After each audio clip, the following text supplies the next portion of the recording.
بسم اللہ الرحمن الرحیم۔ السلام علیکم ورحمۃ اللہ وبرکاتہ۔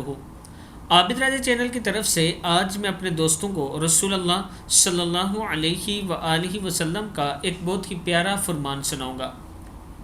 حضرت ابو ہریرہ رضی اللہ تعالیٰ عنہ فرماتے ہیں کہ میں نے رسول اللہ صلی اللہ علیہ وآلہ وسلم سے سنا تھا کہ آپ صلی اللہ علیہ وآلہ وسلم نے ارشاد فرمایا کہ میری امت کے لوگ وضو کے نشانات کی وجہ سے قیامت کے دن سفید پیشانی اور سفید ہاتھ پاؤں والوں کی شکل میں بلائے جائیں گے، تو تم میں سے جو کوئی اپنی چمک بڑھانا چاہتا ہے تو وہ بڑھا لے، یعنی وضو اچھی طرح کرے۔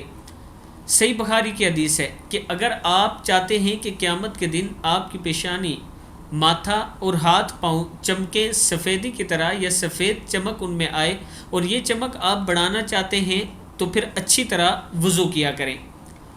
آپ دوستوں نے اس پر ضرور عمل کرنا ہے اور اس ویڈیو کو آگے ضرور شیئر کرنا ہے۔ السلام علیکم ورحمۃ اللہ وبرکاتہ۔